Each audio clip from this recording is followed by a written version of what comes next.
বাড়ির সকলের ইচ্ছে ছিল সেদিন পটল চিংড়ি খাবে, তাই সকাল সকাল আমি আর দীপ চলে গিয়েছিলাম বাজারে। নমস্কার, আমাদের ইচ্ছে অ্যান্ড ব্লগের নতুন একটা পর্বে আপনাদের সকলকে স্বাগত। আশা রাখি সবাই ভালো আছেন, সুস্থ আছেন।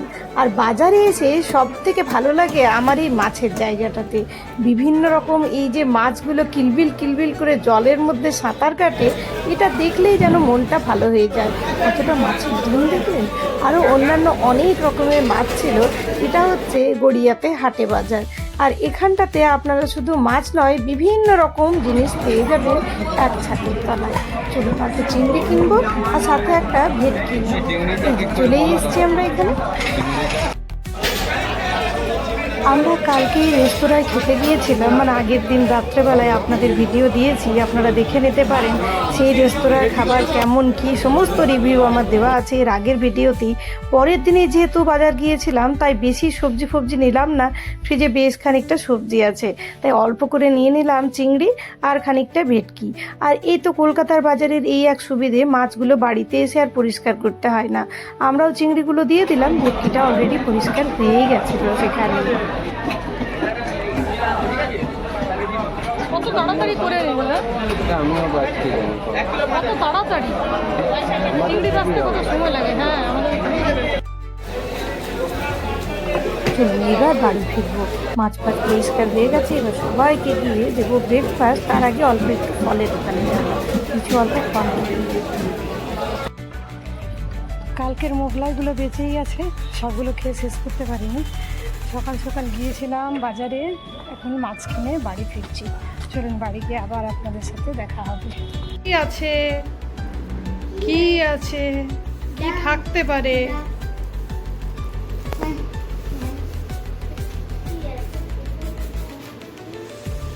কি দেখো, খুলতে পারছো না, তোর গিটটা খোলো। বিকেলবেলা এটা দিয়ে চা খাবো। মহারানী ভেবেছিলেন যে আমি মনে হয় কোনো সুখাদ্য মানে মিষ্টি ফিষ্টি কিছু নিয়ে এসেছি, কিন্তু কালকে রাত্রেই খাওয়া দাওয়া হয়েছে বাইরে, আর আজকে এখন সকালেও মোগলাই খাওয়া হলো, তাই আমি ওকে একেবারেই পাত্তা দিলাম না। ফলই নিয়ে এসেছিলাম, সেটাই বিকেলে অল্প একটু চাট বানিয়ে দেবো। আর মূলত যেহেতু পটল চিংড়ি খাওয়ার ইচ্ছে ছিল আমার শ্বশুরমশাইয়ের, তাই পটল চিংড়ির জন্য পটলগুলোকে ভাজতে দিয়ে দিয়েছি। এদিকে পেস্ট করে রেখেছি পেঁয়াজ, রসুন, আদা, টমেটো। আর রসুনটা আমার আগেই পেস্ট করা ছিল, বাকিগুলো সকালে এসে করলাম। পটলগুলো ভাজা ভাজা হওয়ার পর আমি আলুটাও কেটে রেখেছিলাম, সেই আলুটাকেও দিয়ে দিলাম। এই রান্নাটা করতে একেবারেই সময় লাগে না। আর যে মশলাগুলো দেবো সেগুলো অল্প একটু জলে ভিজিয়ে রাখবো। বড় 1 চামচ জিরের গুঁড়ো, ধনের গুঁড়ো, হলুদ, নুন সমস্ত কিছু জলে ভিজিয়ে অল্পক্ষণ রেখে দিলাম। এতে রান্নার স্বাদ জাস্ট অসাধারণ হবে।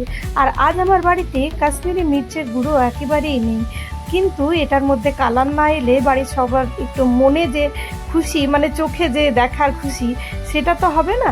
তাই আমি কাশ্মীরি মির্চের পরিবর্তে কীভাবে সবজিতে রং করা যায় সেটাও আপনাদের অল্প একটু শেয়ার করব। চলুন চিংড়ি মাছগুলো হলুদ আর নুন দিয়ে তখন ভালো করে একবার ধুয়ে আর মাখিয়ে রেখেছিলাম, এখন চিংড়ি মাছগুলোকেও তেলে দিয়ে দিলাম। এটা একটু ওই 2-3 মিনিট ভাজা ভাজা হতে সময় লাগবে, যেহেতু মাছ ভাজতে একেবারেই সময় লাগে না, বিশেষ করে চিংড়ি মাছ তো ভাজতে একেবারেই কম সময় লাগে। চিংড়ি মাছগুলো অল্প ভাজা ভাজা হতেই আমি এগুলোকেও তুলে রেখে দিচ্ছি।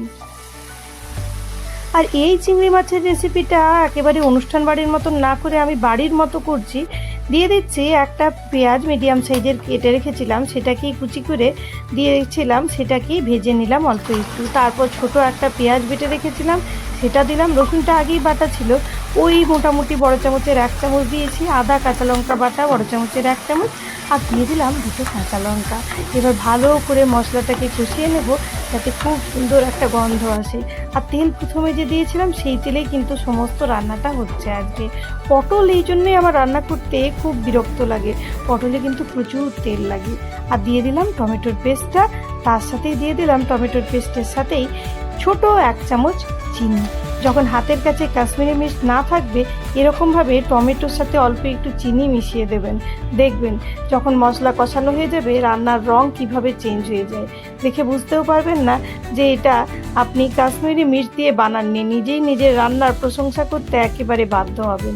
সমস্ত মশলাগুলো দিয়ে তারপর আরও খানিকক্ষণ কষিয়ে নিলাম। আর আমি আলু আর পটলটাকে ভেজে নিয়েছিলাম। পটলটা বেশ ভালো রকম ভাজতে ভাজতেই সেদ্ধ হয়ে গেছে, যেহেতু পটলটা নরম, কিন্তু আলুটা আমাদের মোটেও সেদ্ধ হয়নি, অল্প একটু জাস্ট ভাজা ভাজা হয়েছে। তাই আলুটা মশলার মধ্যে অ্যাড করে দিলাম।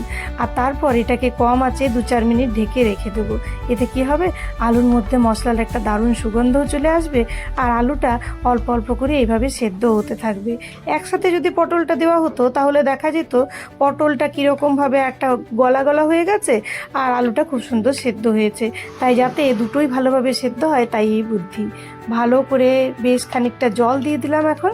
তারপর নেড়ে চেড়ে এটাকে মোটামুটি ঢেকে রাখবো 5 থেকে 7 মিনিট কম আছে। ছুটির দিনগুলোতে ইচ্ছে হয় না যে বেশি নিজেরাও কোনো অ্যাক্টিভিটি করব, তখন ইচ্ছে হয় এরকম একটা পদেই চালিয়ে দেবো। সেদিন এই রেসিপিটা বানিয়ে দেখতে পারেন, খেতে কিন্তু জাস্ট অসাধারণ হবে। ওরাও দেখলাম বেশ গল্প আড্ডা দিচ্ছে, আমিও মাঝে মাঝে গিয়ে 2-4 বার ওদের সাথে আড্ডাবাজি করে দিয়ে দিলাম পটল আর চিংড়ি যেটা ভেজে রেখেছিলাম সেটা। তারপর বেশ মাখা মাখা হবে। আমার বাড়িতে আবার বেশি কেউ ঝোল টোল পছন্দ করে না, তাই অল্প একটু মাখা মাখাই রাখলাম। অল্প গরম মশলা, ঘি, আর যেহেতু আমরা বড়রাও খাবো অল্প একটু লঙ্কাও আরও দিয়ে দিলাম। যখন খাবার পরিবেশন করব তখন এই লঙ্কাগুলো চটকেই খাওয়া যাবে, যারা বড় ঝাল খেতে চায় তাদের জন্য এটা বেশ সুবিধেই হবে। তারপর চলুন 5 মিনিট এটাকে ঢেকে রাখবো, গ্যাসটাকে বন্ধ করে। ব্যাস রেডি আমাদের পটল চিংড়ি।